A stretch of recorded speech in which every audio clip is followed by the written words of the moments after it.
બહાર આવે તેવી અપીલ TV9 ગુજરાતી દ્વારા પણ લગાતાર કરવામાં આવી રહી છે। આ તરફ વડોદરાથી સમાચાર, જ્યાં ધારાસભ્ય યોગેશ પટેલ પોતાના પત્ની સાથે પહોંચ્યા અને તેઓએ મતદાન કર્યું। સલાટવાડા સ્થિત મતદાન કેન્દ્ર પર તેઓએ મત આપ્યો હતો। મતદાન મથકો પર ડિજિટલ ID પ્રૂફ માન્ય ન રખાતા લોકોમાં રોષ જોવા મળ્યો। અનેક મતદારો મતદાન કર્યા વગર પરત ફર્યા હતા। મતદારોએ ધારાસભ્ય યોગેશ પટેલને પણ આ અંગે રજૂઆત કરી હતી। યોગેશ પટેલે ડિજિટલ ID માન્ય ન રખાતા સવાલો પણ ઉઠાવ્યા છે। એરપોર્ટ સહિતના સ્થળોએ ડિજિટલ ID માન્ય છે તો વોટિંગમાં કેમ નહીં તેવા સવાલો પણ યોગેશ પટેલે ઉઠાવ્યા। સ્થાનિક સ્વરાજ્યની ચૂંટણીને આજે મતદાનનો દિવસ અને મતદાનના દિવસે ગુજરાતના સિનિયર મોસ્ટ ધારાસભ્ય યોગેશ પટેલે પોતાના ધર્મપત્નીની સાથે મળી અને પોતાના મત વિસ્તારમાં આવી અને મતદાન કર્યું છે। જ્યાં આગળ તેઓનું રહેઠાણ છે ત્યાં આગળ આવતી આજે વોર્ડ નંબર 7નો જે બૂથ છે ત્યાં આગળ આવીને મતદાન કર્યું છે। ધારાસભ્ય હાજર છે, વાત કરી છે। યોગેશ કાકા, જે રીતે મતદાનનો દિવસ છેલ્લા 30 દિવસથી લોકો મતદાનની રાહ જોતા હતા, આજે મતદારોના અધિકારનો ઉપયોગ કરવાનો દિવસ છે, લોકોને શું અપીલ? વડોદરા શહેરના મતદારોને મારી વિનંતી કે આપ અવશ્ય મતદાન કરો અને ભાજપને મતદાન કરો।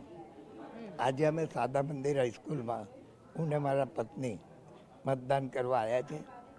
4 મતને અમે કમળને આપ્યા છે અને હવે જ્યારે રિઝલ્ટ આવ્યા પછી ભારતીય જનતા પાર્ટીનું શાસન રહેશે।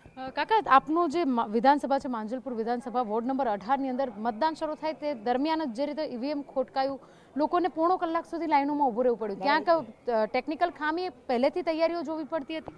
ના, એટલે જ્યારે મશીનમાં તો ક્યારેક ખોરવાઈ જાય એ કંઈ કહેવાતું નથી, પરંતુ આજે જે વોર્ડ નંબર 18માં મશીન ખોરવાયું છે એ પછી ચાલુ થઈ ગયું છે એટલે મતદાન થશે જ।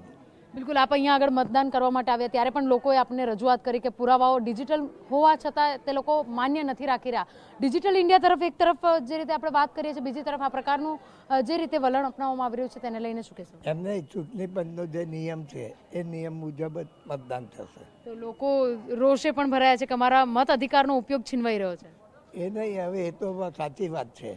જ્યારે તમે એરપોર્ટ ઉપર બી જ્યારે તમારા ફોન ઉપર તમારું એ લેતા હોય અને આ ચૂંટણી પંચવાળા ના લેતા હોય, એક તો જે બે લોકો જગ્યાએ રહે છે અને જે દૂર દૂર મથકો કર્યા છે મતદાનના, આ બધું ચૂંટણી પંચ કશું જોતી નથી અને આવા ખોટા નિયમો કરીને લોકો આટલી ગરમીમાં જ્યારે મતદાન કરવા નીકળતા હોય ને પછી મતદાન કરવા આવશે જ નહીં એવું મારી એ છે। મને જે રજૂઆતો કરી છે એ જાણું છું। મતદારો પાછા જઈ રહ્યા છે, મતદાન નહીં થતા? ના, એટલે જ્યારે એના ફોન ઉપર જ્યારે હોય છે કોઈ બી તો એ લોકો માન્ય નથી રાખતા, એ ખોટું છે। બિલકુલ, તો જે રીતે ધારાસભ્ય પણ કહી રહ્યા છે કે ડિજિટલ ઇન્ડિયા તરફ જે રીતે જઈ રહ્યા છે તેવાની વચ્ચે મતદારોને મતદાન મથક પર આવ્યા બાદ મોબાઈલમાં ચૂંટણી કાર્ડ અને આધાર કાર્ડની જે કોપી છે તે મંજૂર નહીં રાખાતા, માન્ય નહીં રખાતા મતદારો પરત ફરવું પડે તે પ્રકારની પરિસ્થિતિ પણ જોવા મળી રહી છે। હાલ સિનિયર મોસ્ટ ગુજરાતના જે ધારાસભ્ય છે યોગેશ પટેલ અને તેમના પત્નીએ વડોદરા શહેરના રાવપુરા વિધાનસભામાં આવતા વોર્ડ નંબર 7ની અંદર પોતાના મત અધિકારનો ઉપયોગ કર્યો હતો। કેમેરા પર્સન રોહિત ગોયલ સાથે અંજલિ ઓઝા, TV9 વડોદરા।